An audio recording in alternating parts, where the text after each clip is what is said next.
Olá, queridos, eu sou o Padre Rodrigo Carneiro e esse é o nosso canal, Atraídos pela Palavra de Deus.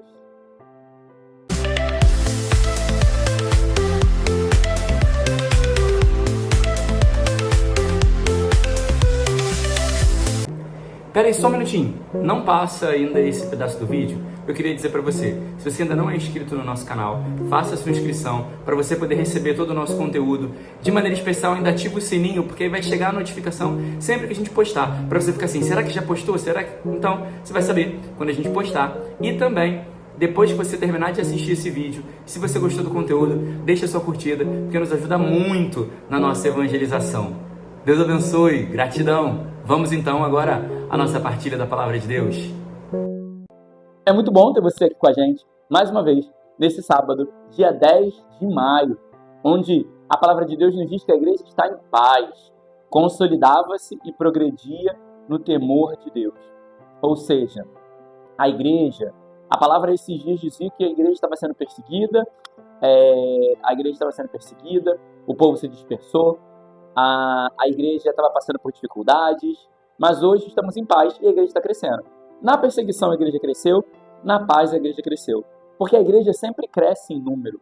Porque o que faz a igreja crescer não é a perseguição ou a guerra, não são os homens, não são aquilo que fazem contra nós, mas é o impulso do Espírito Santo. Né? A igreja cresce na paz ou na guerra porque ela não é dos homens, mas a igreja é obra de Deus. O próprio Cristo, que é Deus, instituiu a sua igreja sobre o primado de Pedro e a ele confiou essa graça do Espírito Santo, dizendo aos apóstolos que aquilo que ligares seria ligado, o que desligares seria desligado. Então deu eles essa graça, que é uma obra do Espírito Santo, que é manifesta ao mundo, a todos batizar em nome do Pai, do Filho e do Espírito Santo. Então a igreja pertence ao Deus, a igreja é do céu, vem do céu para nós e se manifesta para nós através da pessoa dos homens. Se manifesta a nós, mas ela não é os homens, mas ela é muito além. Então a igreja vai crescer na perseguição, na paz, na luta, na tranquilidade e na guerra. E aí, aqui a gente vai ver que Pedro, na primeira leitura, está fazendo as suas viagens apostólicas, visitando os cristãos. A igreja tem sempre aberta ao mundo e preocupada com todos. A gente está nesse contexto, né? Como eu gravei os vídeos um pouco antes, eu não sei se a gente já tem um novo Papa nesse sábado, não sei se já tem ou não tem, se a gente ainda está esperando aí o conclave. Mas olha que interessante que ao longo de toda essa semana, a gente vai ver a importância da figura de Pedro, que há 2025 anos se sustenta. Agora nós estamos esperando, ou já temos, ainda não sei, porque o vídeo estava gravado, mas estamos nessa semana vivendo a expectativa de ver a face de Pedro. Que nome Pedro escolheu para esse tempo? E o mundo inteiro está parado por isso. Televisões do mundo inteiro suspendendo programações para transmitir isso, para mostrar que a igreja é viva e a igreja tem impacto e ação no mundo. Por mais que eles queiram negar, mas a igreja tem ação e impacto no mundo. E isso tudo começou ali, com aquele homem simples, que estava fazendo ali as suas viagens apostólicas no início, nessa primeira leitura de hoje, no finalzinho do capítulo 9 ali, dos Atos dos Apóstolos. Ele estava visitando os cristãos, essa preocupação, a evangelização, a missão. Pedro, novamente, hoje na primeira leitura, vai curar um paralítico. Porque o Papa é um homem que restaura as paralisias. No discurso, eu lembro que na quarta-feira...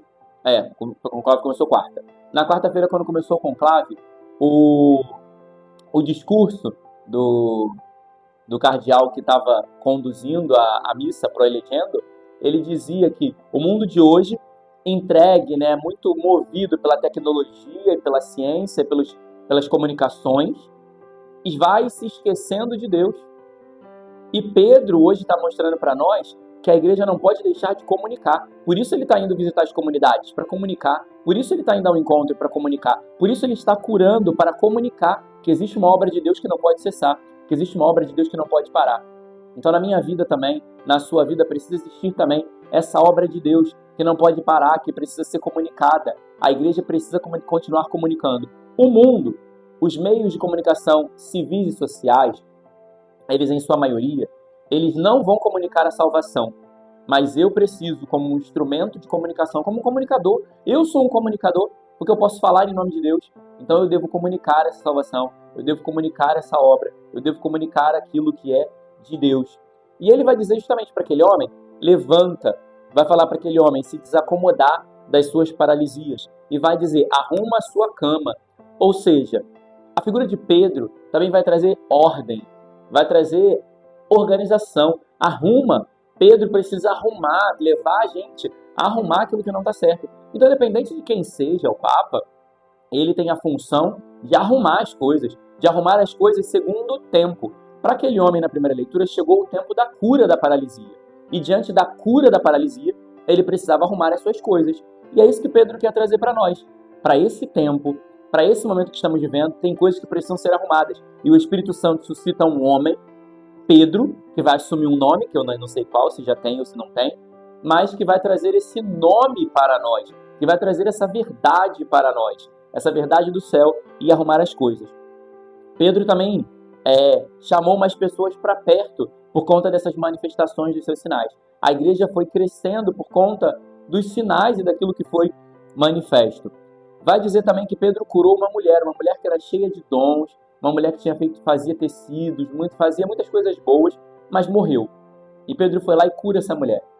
E o que me chamava a atenção no relato tanto do paralítico quanto dessa mulher é que Pedro vê todo mundo chorando, manda todo mundo sair, fala, sai todo mundo, se ajoelha aos pés da cama e reza. E o nome daquela mulher, Tabita. Tabita, levanta-te. Isso me lembra muito Talita, levanta. Assim como o paralítico. Quando aquele paralítico foi trazido pelos amigos, Jesus, disse para aquele homem, levanta, toma tua cama e volta, e anda, né? Toma tua cama e anda. Então, assim, Pedro está reproduzindo aquilo que Jesus fez, aquilo que ele aprendeu de Jesus. Isso é o que nós devemos fazer também.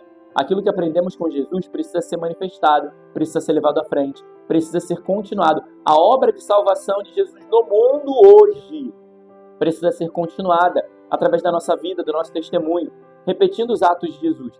Porque nós temos o favor de Deus e é por Ele que nós agimos. É pelo favor de Deus que nós fazemos.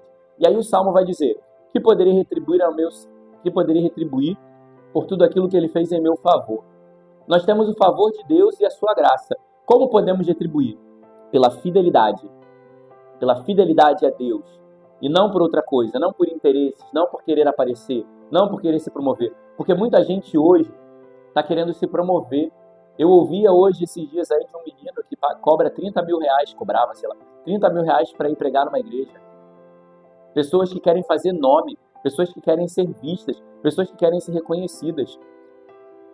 Pessoas que querem, às vezes, distorcer e deturpar aquilo que a igreja faz por amor, por caridade, por gratuidade. As pessoas querem deturpar. Então, como eu vou retribuir o favor de Deus na minha vida? Com a minha fidelidade, com a minha generosidade, com o meu desinteresse de mim mesmo, mas com o único interesse de que o nome de Jesus seja anunciado, que o nome de Jesus seja proclamado, porque tudo é por Jesus. A minha vida é para Jesus, é por Jesus, e eu vivo em Jesus, então não tem outra coisa para fazer. Não há outro nome que deve ser anunciado, não há outro nome que deve aparecer, não é outro que deve ser proclamado. Jesus ainda, no Evangelho, no capítulo 6, capítulo 6, ainda, no finalzinho do capítulo 6 do Evangelho de São João, Jesus, depois do discurso do pão da vida, ele vai dar uma apertada nos discípulos. Ele vai dar uma apertada neles para falar umas verdades, ensinar eles. E aí, quando ele aperta os discípulos, chamando eles à conversão, eles sentem e vão dizer, essa palavra é dura. Quem pode seguir? Quem ama. Só segue de verdade. Só permanece quem ama, quem fez a experiência do amor, quem conheceu verdadeiramente Jesus.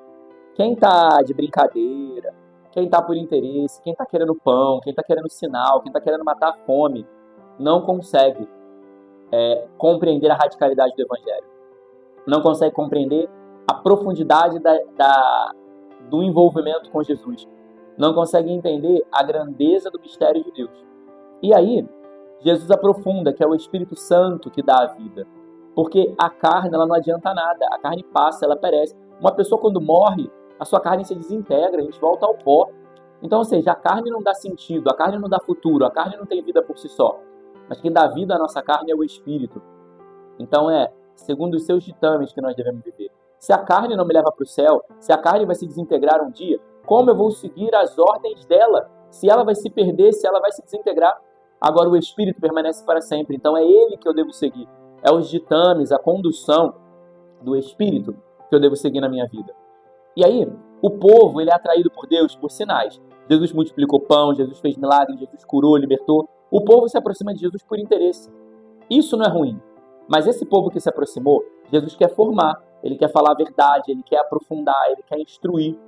E nós, que somos povo, talvez, que você foi atraído por uma pregação, foi atraído por uma palavra, foi atraído por esse canal, sei lá, ou por qualquer outro, foi atraído pela obra, que obra maravilhosa que o Frei Gilson está fazendo na igreja, como o Padre Marcelo fez há muitos anos atrás. Nós podemos ser atraídos por uma pessoa, por um homem, mas precisamos aprofundar e entender que eles são instrumentos de Jesus. O Frei Gilson, o Padre Marcelo não falam por eles, mas eles falam da palavra de Deus, eles anunciam alguém que é maior do que eles. Então eu não posso ficar preso a homens que passam, mas eu tenho que me atentar à palavra que eles trazem. Eu preciso me formar nessa verdade. Eu preciso conhecer verdadeiramente a Jesus, saber quem Ele é, aquilo que Ele anuncia. E aí quando Jesus vai apertando, vai formando, alguns desistem porque não conseguem viver aquela radicalidade, não conseguem compreender aquela verdade. E isso é quase que uma seleção natural, porque nem todo mundo está pronto. A salvação é para todos, mas nem todos estão preparados. Nem todos estão desejosos, porque a salvação ela precisa ser correspondida. E nem todos querem corresponder. Eu quero corresponder. Mas eu não posso garantir que o meu amigo, meu vizinho, meu marido, minha esposa queiram corresponder. Porque é uma vida e uma decisão pessoal que eu preciso tomar por Jesus. E aí a gente precisa entender aqui algo muito importante. Que a igreja nunca foi quantidade, mas sempre qualidade. Então nós podemos ser poucos, como não eram 12 no início, mas eram 12 que viviam uma profundidade de entendimento de Deus. Na verdade ficaram 11, porque um não tinha entendido, né? Um não entendeu de verdade e foi embora, e não foi capaz de voltar. Não foi capaz de voltar porque não tinha entendido, não tinha reconhecido a misericórdia de Deus, não tinha feito essa experiência, não se permitiu fazer essa experiência. Então, ou seja, nem todos estão prontos, nem todos estão preparados para essa verdade. A igreja, ela precisa viver não de pessoas que são convencidas. Porque, por exemplo, eu posso estar convencido de uma coisa e daqui a pouco eu posso mudar. Nós precisamos viver de convicção. Convicção, ela não muda. Quando eu estou convicto de algo, os outros podem falar o que quiserem, que eu não mudo, eu permaneço. Então a igreja não pode ser de convencimento, não pode ser de atração, mas a igreja precisa ser de homens e mulheres convictos de uma verdade, da verdade que é uma pessoa, da salvação que é uma pessoa, que é Jesus Cristo, nosso Senhor. E Jesus ainda vai dizer, quem quer ir, pode ir. Vocês querem ir? Se vocês não estão convictos, se não estão dispostos a aderir, se não estão dispostos a abraçar, podem ir. E aí eles vão dizer, a quem iremos, Senhor? Porque só Tu tens palavra de vida eterna. Só Tu tens uma palavra que dá sentido à nossa vida. Só Tu pode conduzir a cada um de nós à eternidade. Então, por mais dura que seja essa palavra, eu quero a eternidade, eu quero o céu, eu permaneço com Jesus. Porque nós sozinhos, ou por nós mesmos, nós caminhamos para a morte, para se desintegrar, caminhamos para o fim. Mas quando caminhamos com Jesus, temos uma esperança, uma expectativa de eternidade. Porque só Ele leva para o céu. Só a palavra que sai da boca de Jesus pode garantir para nós o céu e a eternidade. Então é nesse ritmo, é nesse rumo, é nessa direção que devemos caminhar. Desejando uma palavra que nos leva à eternidade, que nos leva para o céu, que nos garante um algo a mais. É dessa maneira que caminhamos. Então não fique preso aos desejos e impulsos da sua carne. Não fique preso a palavras humanas. Não fique na superficialidade, mas aprofunde seu conhecimento com Deus. Deseje conhecê-lo ainda mais. Deseje aprofundar-se na verdade, para que conhecendo a Deus, experimentemos e tenhamos esperança na vida eterna. Porque tudo isso vai passar. Sofrimento, alegrias, dores, tristezas, guerra e paz. Tudo passa em vista da eternidade que viveremos com o Senhor. Mas para viver com Ele na eternidade, é preciso estar vivendo com Ele hoje. Para escolher, para ter a resposta definitiva de Deus na eternidade, é preciso escolher a Ele hoje na sua vida. Então escolha a Deus hoje e permaneça com Ele. Louvado seja nosso Senhor Jesus Cristo, para sempre seja louvado.